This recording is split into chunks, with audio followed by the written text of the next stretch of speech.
جب میدان محشر برپا ہو جائے گا، پروردگار ارشاد فرمائیں گے، ایک اعلان ہوگا، وَامْتَازُوا الْيَوْمَ أَيُّهَا الْمُجْرِمُونَ، کہ آج مجرموں کو نیکوکاروں سے الگ کر دیا جائے۔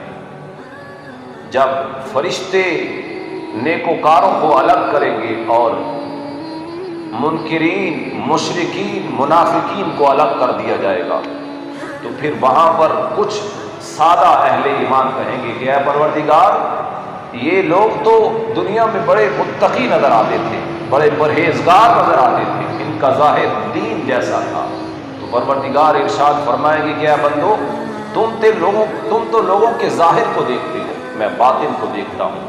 پھر اللہ رب العالمین اپنے بندوں سے خطاب فرمائیں گے اور آغاز ہوگا، الم اعہد الیکم یا بنی آدم، کہ اے اولاد آدم، کیا میں نے تجھ سے وعدہ نہیں لیا تھا، تم سے عہد نہیں لیا تھا کہ اللہ تعبد الشیطان، کہ شیطان کی پیروی نہ کرنا، رزق حرام کی طرف ہاتھ نہ بڑھانا، اپنے رب کی اطاعت کرتے رہنا، اس کی فرما برداری میں لگے رہنا۔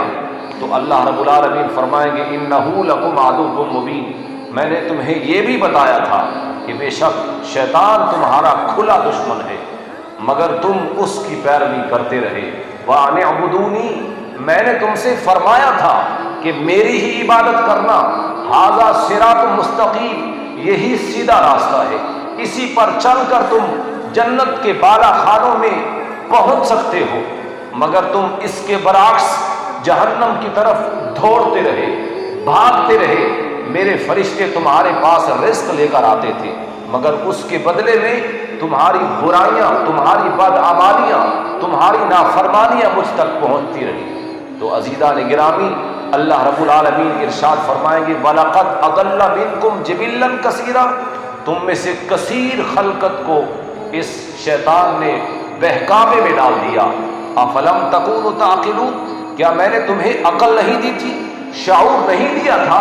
تم اس شعور سے اپنے مال کو بڑھانے کی جد و جہد تو کرتے رہے، تم اس شعور سے، عقل سے کام لے کر دنیا کے تم نے بڑے بڑے محلات کو تعمیر کر لیے، مگر کیا تمہیں راہ حق دکھائی نہیں دیتا تھا؟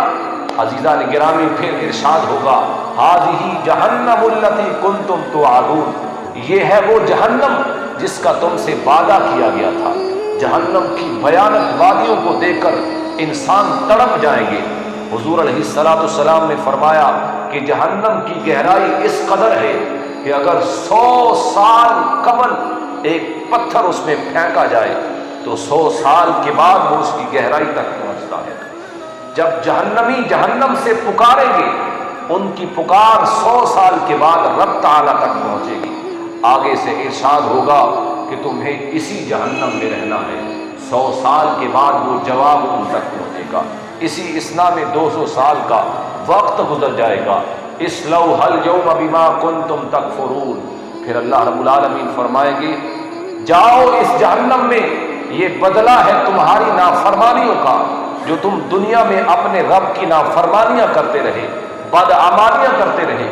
تمہارے پاس ہمارے پیغمبر بھی آئے تھے، ہمارے دیگر برگزیدہ بندے بھی تمہیں پیغام حق سناتے رہے، مگر تم دنیا کی محبت میں اس قدر گرفتار ہو گئے کہ تمہارے کانوں کی سماعتوں سے میرا پیغام ٹکراتا تھا، مگر تم اسے پسے پوش ڈال کر اس دنیا کی رنگینیوں میں کھو گئے تھے۔ پھر آگے ارشاد ہے، الیوم نختم علی افواہہم، قیامت کا دن ہوگا۔ حضور علیہ السلام اپنے صحابہ کے درمیان بیٹھے ہیں کہ اتنے میں آپ علیہ السلام مسکرانے لگے، حتیٰ کہ آپ کے مبارک دانت بھی نظر آئے۔ جب صحابہ نے دیکھا، امام ابن کثیر نے اس حدیث کو تفسیر ابن کثیر میں نقل کیا ہے کہ حضور علیہ السلام مسکرا رہے ہیں، تو صحابہ نے عرض کی کہ اللہ کے پیارے رسول، اس قدر مسکرانے کی کیا وجہ ہے؟ آپ نے فرمایا کہ میں اس بات پر مسکرایا ہوں کہ قیامت کا دن ہوگا، جب اعمال کی کتابیں کھلیں گی، کچھ بدبخت ہوں گے، عرض کریں گی کہ مولا تیری عزت کی قسم کہ ہم نے تو یہ گناہ کیے ہی نہیں، آج ہم تیرے فرشتوں کی گواہی پر اس پر تکیہ نہیں کریں گے، بلکہ اللہ رب العالمین فرمائیں گے، اچھا تو آج تمہارے اعضاء ہی تمہارے خلاف گواہی دیں گے۔ پھر الیوم نختم علی افواہہم، آج ہم ان کے منہوں پر مہر کر دیں گے، وتکلمنا ایدیہم، ان کے ہاتھ ان کے کیے کی گواہی دیں گے، وتشہد ارجلہم بما کانوا یکسبون، اور ان کے پاؤں ان کے کیے کی گواہی دیں گے۔ عزیزان گرامی، قیامت کے دن اعضائے بدن ہی انسان کے خلاف گواہی دیں گے۔ آگے ارشاد ہوتا ہے وَلَوْ نَشَاءُ لَطَمَسْنَا عَلَىٰ أَعْيُنِهِمْ، اللہ رب العالمین فرماتے ہیں کہ اے بندو، اگر ہم چاہتے تو تمہاری آنکھوں کی جگہ کو ہی ختم کر دیتے، تمہاری آنکھوں کی بینائی جاتی رہتی۔ فَاسْتَبَقُوا الصِّرَاطَ فَأَنَّىٰ يُبْصِرُونَ، پھر اگر تم اچھائی کے راستے پر چلنا بھی چاہتے تو تمہیں کچھ دکھائی نہ دیتا، مگر ہم نے ایسا نہیں کیا، ہم نے تمہارے رزق کو نہیں روکا تھا، تمہاری سانسیں تم سے نہیں چھینی تھی، تمہارے اعضائے بدن سالم رہے تھے۔ وَلَوْ نَشَاءُ لَمَسَخْنَاهُمْ عَلَىٰ مَكَانَتِهِمْ، اور اگر ہم چاہتے تو ہم تمہارے گھر بیٹھے ہی تمہاری صورتوں کو بدل دیتے، مگر ہم نے ایسا بھی نہیں کیا، ہم تمہیں ڈھیل دیتے رہے۔ مگر آج کا دن وہ ہے کہ آج میزان لگا دیا جائے گا اور تمہارے اعمال کا پورا پورا بدلہ تمہیں دے دیا جائے گا۔ قیامت کے دن میزان لگے گا، وَالْوَزْنُ يَوْمَئِذٍ الْحَقُّ، حق کے ساتھ اس دن میزان لگا دیا جائے گا۔ داؤد علیہ السلام عرض کرتے ہیں کہ مولا، تیرا وعدہ ہے کہ قیامت کے دن تو میزان لگائے گا، ذرا مجھے اس میزان کے پلڑے تو دکھا دے۔ جب اصرار کیا تو اللہ رب العالمین نے اپنے نبی کو میزان کا ایک پلڑا دکھایا جس کی وسعت زمین و آسمان سے زیادہ تھی۔ ایک نبی حیرت زدہ ہو گئے کہ اے مولا، بھلا اس پلڑے کو کون اپنے اعمال سے بھرے گا؟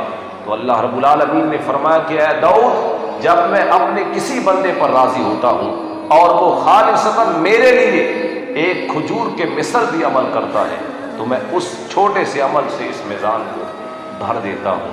عزیزان گرامی، رب تعالیٰ کی بارگاہ میں اعمال صالحہ اور اخلاص بھرے دل سے کیے ہوئے عمل ہی قبول ہوتے ہیں۔